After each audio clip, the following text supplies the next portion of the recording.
कभी कुछ पागलपन करने का सपना देखा है? कुछ बिल्कुल अंदाज से परे, जैसे बिना टिकट के फ्लाइट में चेरास जाना? पागलपन लगता है ना? पर अक्सर सबसे अच्छी कहानियां ऐसे ही बनती है। बिना प्लान के, बिना किसी सहारे के घूमने का आइडिया डरावना जरूर है, पर एक अलग ही रोमांच भी है इसमें। ये एक तरह से किस्मत का खेल खेलने जैसा है।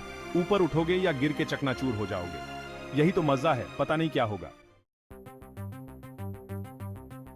मेरा बिना टिकट वाले सफर का अनुभव कोई बड़ा प्लान नहीं था, बस एक गलती थी। सोचो, एक कंगाल कॉलेज स्टूडेंट, मैं छुट्टियों में घर जाने के लिए बेताब। परेशानी, मेरा बटुआ एक हफ्ते के मैगी खाने के बाद खाली था। फ्लाइट 1 घंटे में उड़ान भरने वाली थी। पैसे कमाने, उधार लेने या चुराने का भी समय नहीं था। हालांकि ये ख्याल मेरे मन में जरूर आया था। ऐसे में एक हताश कंगाल स्टूडेंट क्या करे? जैसे कहते हैं ना, जब जीवन आपको नींबू देता है तो आप कोशिश करते हैं कि चुपके से प्लेन में घुस जाएं। पहली बाधा, सुरक्षा।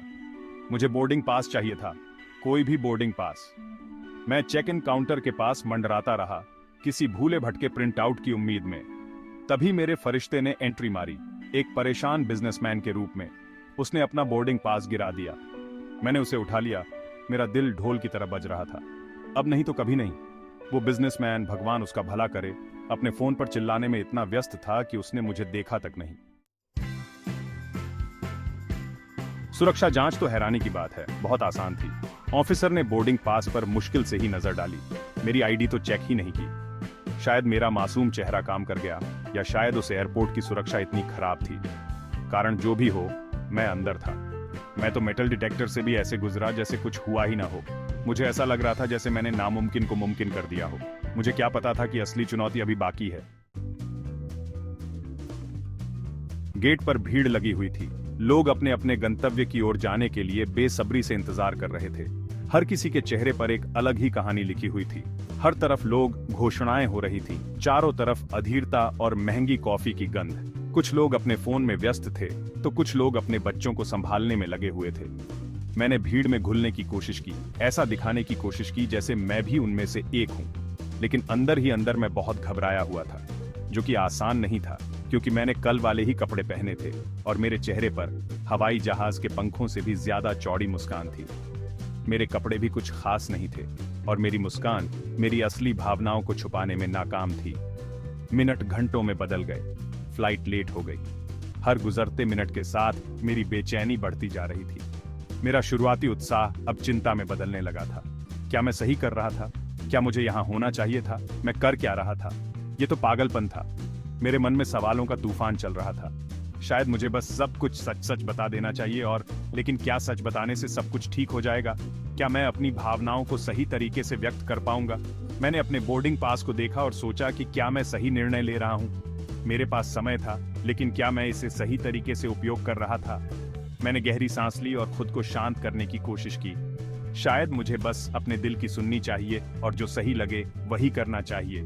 मैंने एक बार फिर मुस्कान के साथ अपने चारों ओर देखा और महसूस किया कि शायद यह यात्रा मेरे लिए एक नई शुरुआत हो सकती है। और फिर मैंने अपने आप से वादा किया कि चाहे जो भी हो, मैं इस यात्रा को पूरी तरह से जीऊंगा और हर पल का आनंद लूंगा।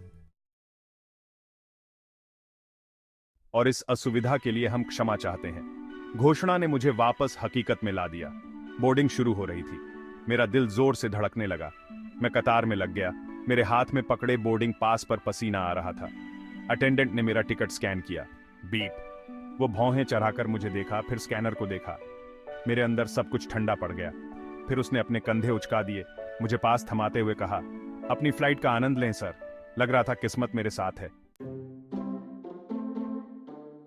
मैं अपनी सीट पर जाकर बैठ गया, और जैसे ही मैंने अपनी सीट बेल्ट बांधी, मुझे एहसास हुआ कि यह यात्रा कुछ खास होने वाली है। एक तरफ एक खर्राटे लेता हुआ बिजनेसमैन, शुक्र है वो मेरा अभिभावक देवदूत नहीं था, जो शायद किसी महत्वपूर्ण मीटिंग के बाद आराम कर रहा था, और दूसरी तरफ एक बातूनी बुजुर्ग महिला जो मुझे अपनी बिल्लियों की तस्वीरें दिखाने पर अड़ी हुई थी। उसकी बिल्लियां वाकई में प्यारी थीं, लेकिन मैं सोच रहा था कि क्या वह कभी थकती नहीं। मैं मुस्कुराया और हाँ में हाँ मिलाता रहा, क्योंकि मुझे नहीं पता था कि और क्या करना चाहिए। उसकी कहानियां सुनते सुनते मुझे एहसास हुआ कि लोग कितने अलग अलग होते हैं। बोलने के लिए बहुत ज्यादा नर्वस था। मेरी आवाज जैसे गले में ही अटक गई थी और मैं बस उसकी बातें सुनता रहा। फ्लाइट अटेंडेंट ने मुझे ड्रिंक ऑफर की। उसकी मुस्कान ने मुझे थोड़ी राहत दी, जैसे कि वह समझ रही हो कि मैं किस स्थिति में हूं। मैं तो बस जश्न मनाने के लिए शैंपेन ही मांगने वाला था।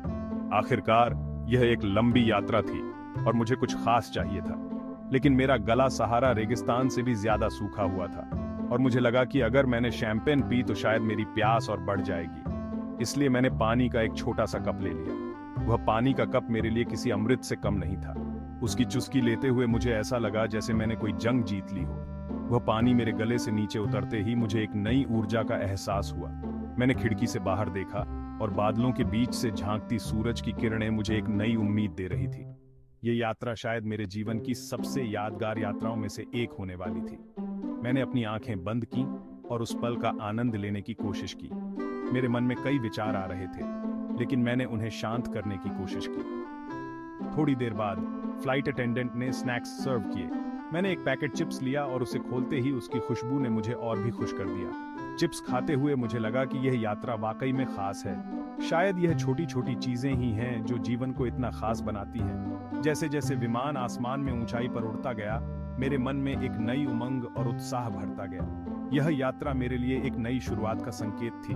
मैंने खिड़की से बाहर देखा और सोचा कि जीवन भी एक यात्रा की तरह है, जिसमें हर मोड़ पर कुछ नया और रोमांचक होता है। और इस यात्रा ने मुझे यह सिखाया कि कभी-कभी हमें बस पल का आनंद लेना चाहिए।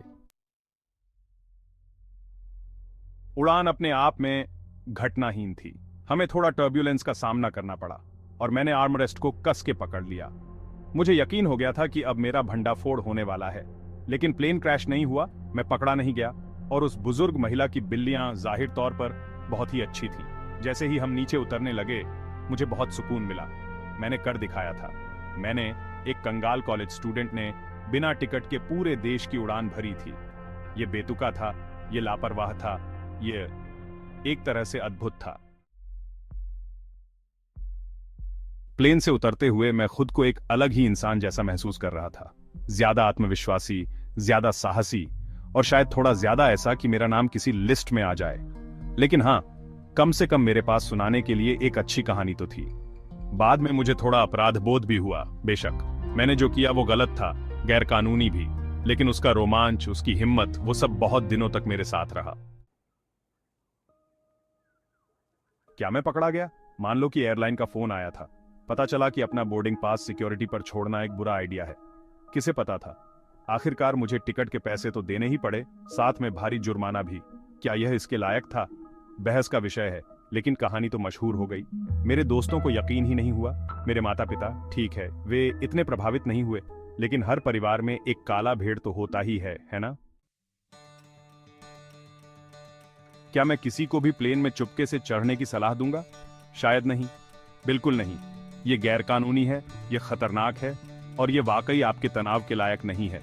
सोचिए, अगर पकड़े गए तो क्या होगा? आपको जुर्माना भरना पड़ सकता है या इससे भी बुरा, जेल जाना पड़ सकता है। लेकिन कभी कभी जिंदगी आपको एक चुनौती देती है। ऐसी स्थिति में जब आपके पास कोई और विकल्प नहीं होता तो आप क्या करेंगे? और कभी कभी आपको बस उस चुनौती को स्वीकार करना पड़ता है, भले ही इसका मतलब नियमों को थोड़ा या बहुत ज्यादा तोड़ना पड़े। यह एक कठिन निर्णय हो सकता है, लेकिन कभी कभी यह आपके लिए सबसे अच्छा विकल्प हो सकता है। इस कहानी से क्या शिक्षा मिलती है? मेरे जैसे मत बनो, टिकट खरीदो, यह सबसे सुरक्षित और सही तरीका है। लेकिन अगर आप कभी खुद को हताश, कंगाल और एयरपोर्ट पर पाएं और आपके पास कोई और विकल्प न हो, तो इस कहानी को याद रखना। हो सकता है कि यह आपको एक आइडिया दे दे, लेकिन याद रखें, यह सिर्फ एक कहानी है। असल जिंदगी में नियमों का पालन करना हमेशा बेहतर होता है। मजाक कर रहा हूँ, ऐसा मत करना। सच में जिंदगी में कई बार हमें कठिन निर्णय लेने पड़ते हैं, लेकिन हमेशा याद रखें, सही रास्ता ही सबसे अच्छा होता है। तो अगली बार जब आप यात्रा करें तो सही निर्णय लें, टिकट खरीदें और सुरक्षित यात्रा करें। और याद रखें, हर चुनौती का सामना सही तरीके से करना ही सबसे अच्छा होता है। अंत में ये आपकी जिंदगी है और आपको ही इसे सही दिशा में ले जाना है। तो चलिए सही निर्णय लें और अपनी यात्रा का आनंद लें। और हमेशा याद रखें, हर चुनौती का सामना सही तरीके से करना ही सबसे अच्छा होता है। धन्यवाद और सुरक्षित यात्रा करें।